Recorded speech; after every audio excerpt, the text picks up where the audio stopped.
Thank you. I have a few follow-up questions because I think and then we'll go to our next panel. I wanted to. Thank you, Suritan. Yeah, I know we got another question for you if we could. Oh.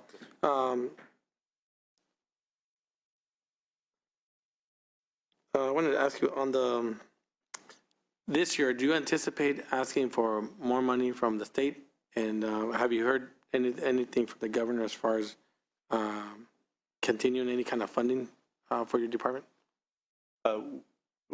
We are extraordinarily helpful. We have within the governor's budget, there is an augmentation that, frankly, if it's approved, will allow us to continue to reach those goals that I outlaid in my earlier testimony. Without it, frankly, Senator, we won't be able to reach even those goals. And I'll be honest with you, we answer 50, reaching that 50,000 phone calls some days, sometimes I shouldn't say days, but sometimes we're able to answer more, sometimes we answer less, but that is our goal overall. We're reaching it with every dollar less that we have means, frankly, less service that we can provide. I know earlier you mentioned that we do owe the federal government over $8 billion, and you want us to come together to try to see how we can help solve this issue. Do you have maybe do you have any, or maybe in the future we could talk about how we could, what your plan would be to try to help alleviate that debt and try to get us into the right track and see how we can just be better prepared to get rid of it as soon as possible? Senator, I'd be happy to be a part of a discussion to do that. I know that there have been a lot of good ideas put on the table over the past years. This is a vexing one that I frankly don't believe is one that is simply one person at a time, but is a California problem. Like I said earlier, I do believe that we could use some more assistance from the federal government. I think the president has taken made some bold steps to try to address it. Of course, much like this governor, has to work that through Congress, and we'll see what comes of that. But in the meantime, we are together facing this crisis and trying to ensure that we're able to get these benefits out to folks the best that we can. Yeah. The state auditor, one quick excerpt from the state auditor's office that I was able to look at said that the EDD's eligibility determinations are frequently overturned at the first level of appeal, to the tune of about 50%. It seems like a high turnover rate. Have you put something afoot to try to decrease that? Well, Senator, I'd be remiss. It's hard for me to hear that because it number one upsets me greatly, and if we're not able to make sure that any one California doesn't get the benefits that they deserve, then frankly, we need to go back at it and try to figure out what the heck happened so that we're able to get those benefits to that person. You're going to hear more from my staff later on today, and I would love to hear the auditor's comments around this as well. But what sort of gets at me is that, and I mentioned my staff earlier, the folks over that make these determinations, as a percentage, get it right 96% of the time, are never appealed. 96%. I should say that's an approximate, maybe 95 sometimes. And so if you take that 50% reversal rate, we're getting it correct close to 97% of the time. I have 2 kids. My kids came back home and said, hey, I got a 97%. We're going to be pretty happy most days. Not that I'm going to excuse missing a few questions, but I'm going to keep going back at those 3 questions. And that's what we've done. I'm sitting down now with the Unemployment Insurance Appeals Board to go at that 3 to 4%, whatever exactly it is, to make sure that we do that better. We're taking the auditor's recommendations. Right now, we are looking at providing close to 4 or 5 different outreach to the workers as well as employers to make sure that we get the appropriate information so that we can make a determination. We have to make a determination because of federal timeliness requirements within a certain period of time. And so the determination is made with the best information at the point that they have to meet those federal timeliness goals. Oftentimes, more information comes in after that period of time. And that's outside of that initial determination's ability to look at. We are continuing to go at it. It's, I think, a problem that I got to imagine the court systems throughout our state face. We want to understand it better. We're trying with the Unemployment Insurance Appeals Board to try to get a better understanding of exactly why that 3% or so is overturned. But frankly, I think that we're doing a pretty good job overall at reaching that 97% correct rate. One last thing. What is the mission of the Employment Development Department? Now you're going to quiz me. My chief deputy, I oftentimes leave as the person in charge of making sure that we adhere to our strategic plan and our strategic goals. But what I would tell you from my heart, what the mission of our department is to provide crucial services to Californians oftentimes when they're most in need. And that's frankly it. That's a great mission statement. And what I'll tell you is that we're doing it a lot better than we have in the past. And my commitment to both of you senators, frankly, before I'm fully confirmed by the Senate as a whole, so appreciate your support if you do feel so after this. But is that we're going to go at it as many different ways as we can. And with a little bit of help, frankly, through the budget process and other ways, I'd love to have your partnership reach out to those Californians that are going through a tough time. We're all different. We're all individuals. Not any one case is the same as the next. And I do believe that our department is doing its best with what we have. Well, we do appreciate you coming by today. And if there's no other questions, I really want to thank you again for your time. And I know your staff will be coming up shortly, and we'll have an opportunity to follow up with them as well. Thank you, Senator Mills. Thank you, Senator Thank you, Mr. Henning. Now, if I could bring up next panel to talk about the challenges facing the Employment Development Department, Mr. Mark Newton, Legislative Analyst's Office, and also Elaine Howell from the California State Auditor. Who is the California State Auditor? So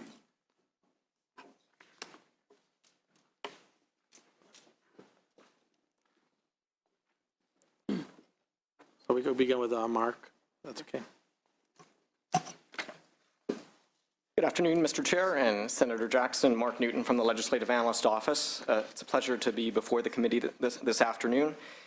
We've been asked by committee staff to briefly set up two major challenges facing the UI program. One, the UI trust fund insolvency issue, as well as challenges with UI program administration.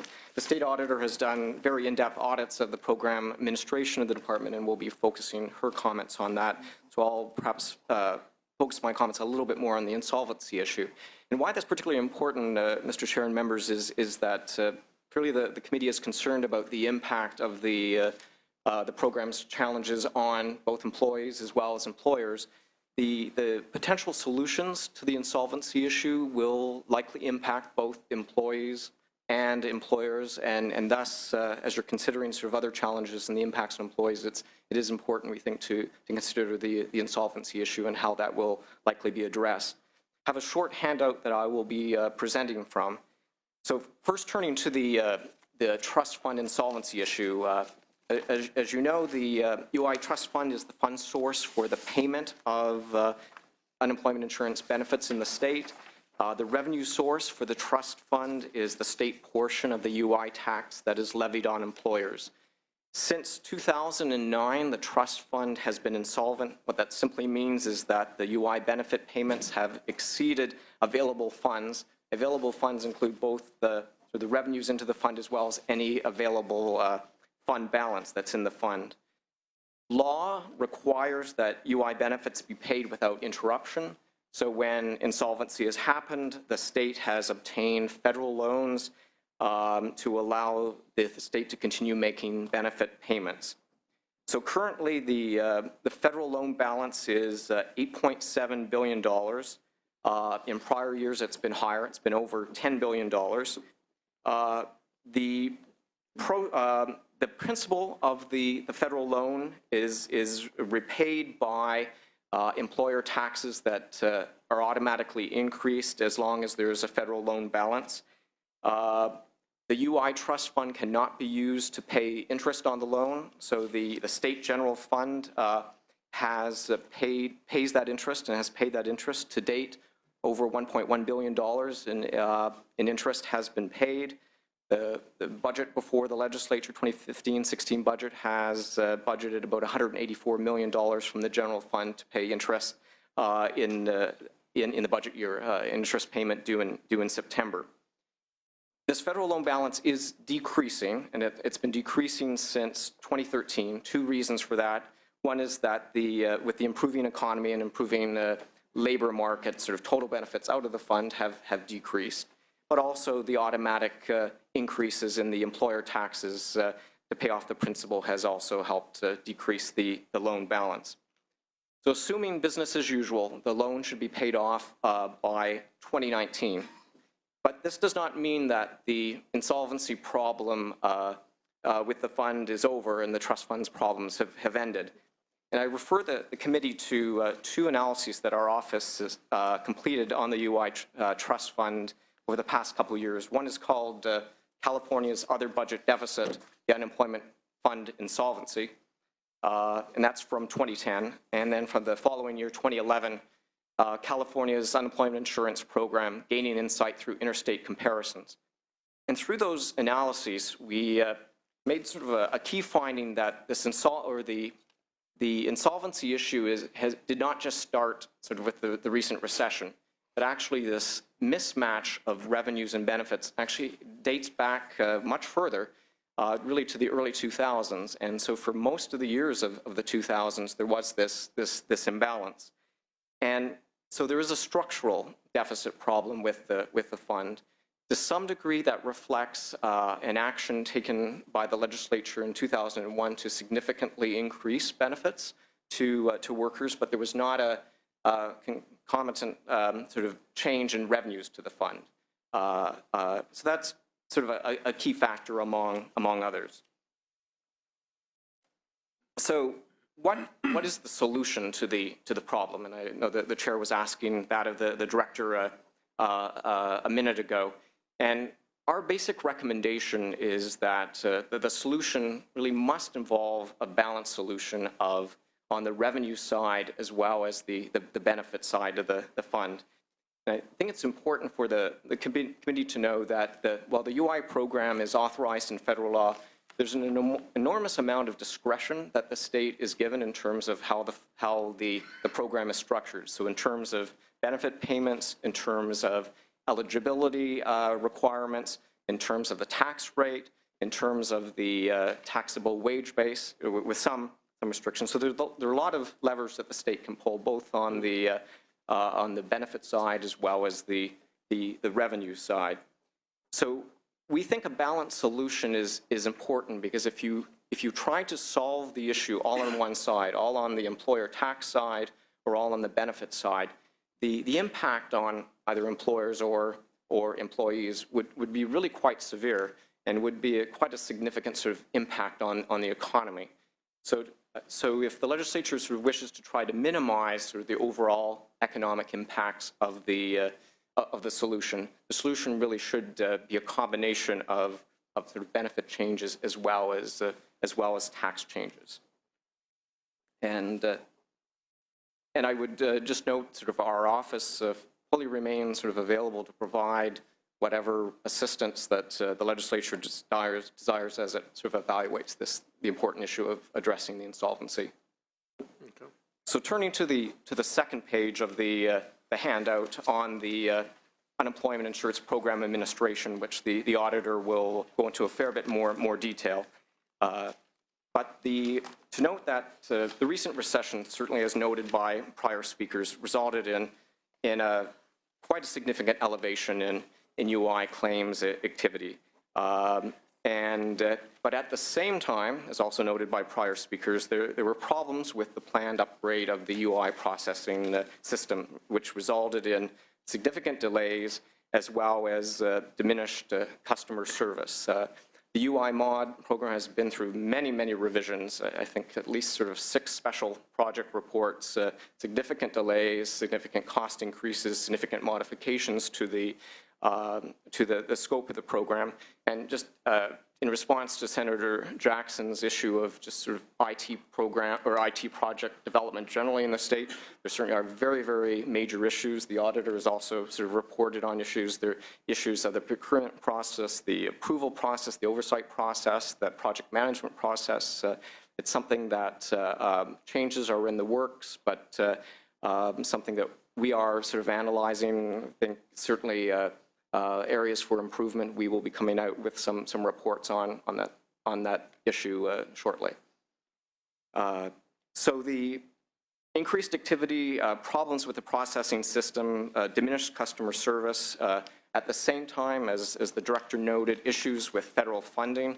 The administration of the program is essentially funded from a federal grant, which in the department's view, and we likely would concur, has not kept up with sort of workload demands, so that's been an issue. So to address this, the 2014-15 budget does include a significant augmentation from the general fund to help address challenges. It's about $47 million from the general fund to fund additional staff resources. The funding was tied to service goals, essentially, as the director noted, to try to maintain or retain sort of service levels as they were in 2012-13. The department has done, I think, a good job of keeping the legislature and legislative staff advised on their progress in meeting those goals, and as the director noted, generally on track currently to meet those goals. The governor's budget proposal before you does continue general fund augmentation to in order to preserve the improvements that are being made in the current year. So that concludes sort of my overview for you, but happy to answer any questions that the committee may have. I hesitate to ask this question, but I will anyway. You indicate that you think that the best approach to dealing with the insolvency trust fund is reduction of benefits and changes in taxes.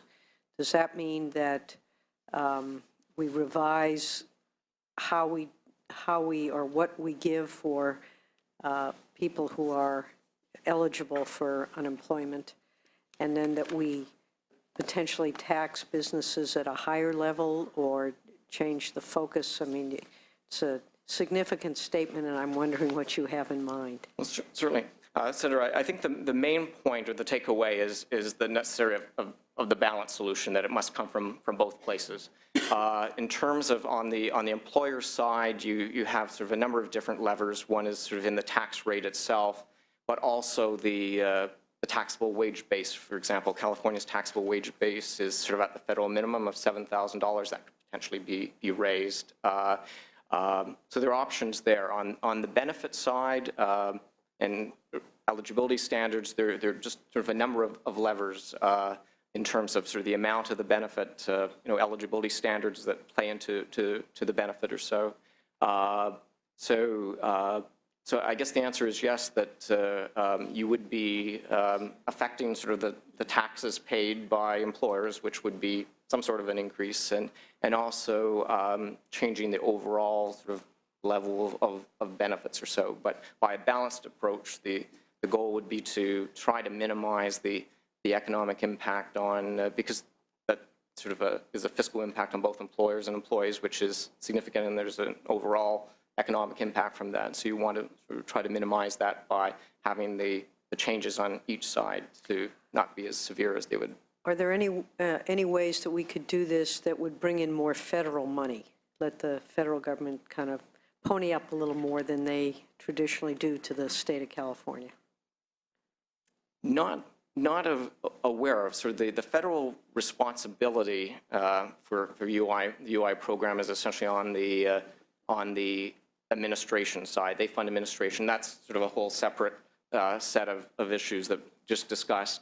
The federal sort of tax comes into play in that when the state has an outstanding loan balance, that the principal is paid off by decreased sort of federal tax credits. So it means that the employers are actually paying more tax or so. But in terms of trying to leverage sort of federal funds by doing things differently, not aware of a direct way, but perhaps the department might have some. I would hope that that might be an avenue we could pursue if it's available. If not, obviously, there's hurt. I feel for our, the folks who are seeking benefits and then our businesses who are then going to be asked to step up and pay more. If there's some way we could reduce those impacts, certainly that would be something I think that I could safely say we all want to accomplish. That's correct, Senator. Just one quick question, Mark. Have you analyzed or looked at how we compare to other states? Do other states have similar problems as we do, or their UI program is a lot better? Have you taken a look at that? Okay. Our report on sort of the interstate comparisons does sort of look at that, and we compare California's sort of benefit structure and tax structure to other states. But the general issue, though, of insolvency, state fund insolvencies, has been a very widespread problem throughout the United States. It's certainly not unique to California. Just the committee does have interest, though, in terms of where we stand in terms of our benefits and our taxes compared to other states. In terms of benefits, California is pretty average, sort of throughout the U.S. More mixed, sort of on the tax side. It sort of depends what component of the tax side you're looking at, or so. But on the benefit side, California is not significantly more generous or less generous than other states. It's pretty average.